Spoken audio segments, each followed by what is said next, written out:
Hello there, ladies and gentlemen, and we have another Dragon Ball topic for you today. Today we're going to be talking about a long overdue for me, because I know it's really long overdue for me to talk about this.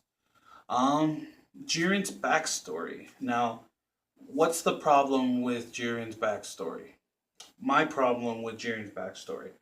Okay, I heard a lot of hoo-ha, and I commented it on myself on Twitter, and I saw a lot of other people agreeing with me and saying it before I did and saying it afterwards, and we are all in agreement that yes, Jiren, seemingly the strongest fighter and the biggest wall that's ever been put in front of Goku and friends, has a very generic, very generic backstory.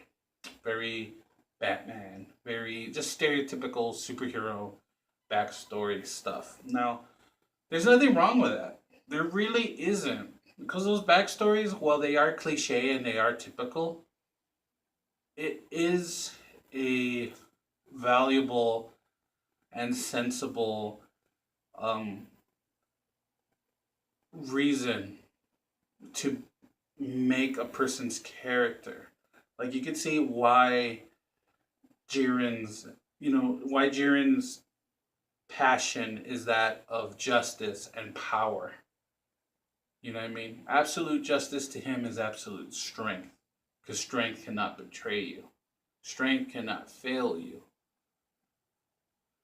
You know what I mean? So when you look at the root of why he is who he is and why he is, even though it's generic, even though it's cliche, even though it's played out, makes sense. No matter if it's Superman, it's Jiren, um, it don't matter. Batman, whoever. Cliche stories are cliche stories, but they give these heroes, these characters, a reason to be. Now, the problem with Jiren's backstory for me is the fact that we we are like what, 2 episodes, 3 episodes away from the end of Dragon Ball Super.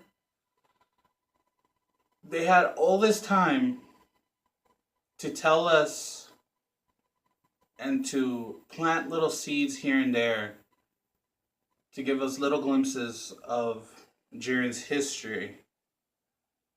So that way, little by little, we could somewhat connect to him. So little by little, so that way we could, little by little, turn the pages on this book that is this character Jiren, and we can get a feel for him, and us as the audience can make a connection for him. But they didn't. This entire time, he's just been quiet. He sits, he meditates, he gets up, maybe does something impressive, and that's about it. Just as this, just as that, and little by little, like you didn't see anything. It was just they just the writers at Toei, whoever's writing this, Akira Toriyama, I don't know. They've done nothing but show us that he's strong, and then at the very end, they want to pull this backstory out of their butts, and they expect us to care as an audience. It just feels like too little, too late. It's like you, as a writer, as a person directing, a film, a movie, writing a comic book, a book, a novel, and like whatever story you're trying to tell. Telling a story is building up the character, building up the story. Now, if the story doesn't have a foundation, that's not much of a story. The only story that we really have here is that Goku wanted to test himself and wanted to fight really strong guys, as Goku always does, and Goku was just pushing to surpass his limits. And then you have other little side stories sprinkled inside the Tournament of Power, like Vegeta, be, you know, becoming seemingly more and more powerful since being more humanized. being more desensitized from his Saiyan roots. That's a lot deeper. But the shame here is this whole thing has revolved around Goku breaking through his limits, and the biggest wall, the biggest obstacle that's been put in front of him is this character Jiren, and they give us no reason to care about Jiren. From a narrative standpoint, I feel like Topo had more going for him in the narrative as a character than Jiren did. Like, they gave us no reason to care about Jiren. I mean, I'm pretty sad that Dragon Ball is coming to an end. I know it'll come back, but at the same time, I'm kind of happy to get this over with because this aside Goku's journey to break his limits, aside all the other like stuff that they did with Vegeta and Kaba and showcasing Kale and Khalifa, um, Gohan's resurgence, storylines like that. Aside all that, we haven't really gotten anything, other than this is a stereotypical obstacle that Goku's gonna get through, and he's gonna get this new shiny looking form and hairdo, and he's going to beat the bad guy, just as he always does. It just would have been nice if we would have had more depth to the character. I mean, yes, you can say, Frieza was stereotypical, but the entire for the majority of the Namek stuff, you got more and more insight into who Frieza was and the horrible things that he did before Goku even met up and threw down with him, right? At least you got a backstory as of to how Cell was created and how, because of all the DNA collected from the warriors, the cellular DNA that's collected from the warriors, made up his personality and made up his desires as a fighter. Like we had the story told of what he wanted when he did the Cell games. Otherwise, he could have just realistically destroyed the planet. But no, because of his Saiyan DNA and the Saiyan structure in him, he yearned to fight. See, those are two bad guys that had a backstory.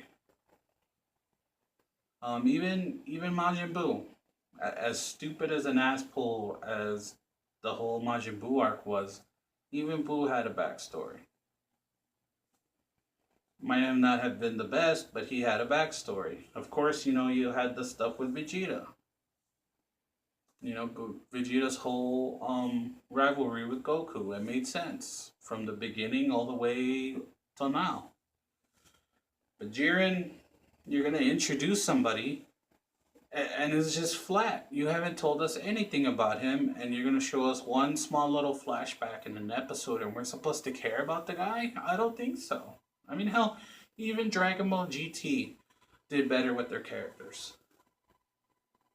Oh, yeah, and I know there's a bunch of Dragon Ball GT haters, and you know what? You're entitled to your opinion or whatever. I personally don't think it was as bad as everybody thinks it is.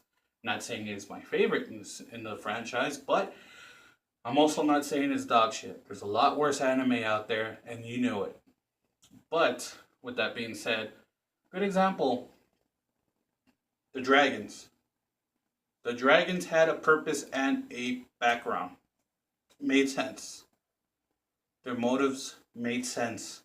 And even through that small arc, even though it got rushed because they got canceled, they got prior things in the series and they made this story that actually made sense for their existence of the Shadow Dragons. Another one is Baby. Good backstory. Good motives. Don't care what anyone says. Jiren, not so much. I just don't understand how they could overwrite, and I'm going to say this, how they can overwrite, overproduce a villain like Zamasu. Zamasu came off like he'd be perfectly written for like a Bleach anime versus a Dragon Ball anime as far as character depth. It's a little bit too much. You know what I mean? You go from the complexity of that character to Jiren. And again, it's not that it's generic, it's just they spent no time on it. At least with Zamasu, you had the mystery of who Black was. And then little by little, you got more and more um, little pieces here and there of to who Zamasu was, and it kept being unveiled and unveiled. And let us, the viewer, try to draw a connection. And of course, we automatically made the connection to Black, but the question was like, how? How are they the same person?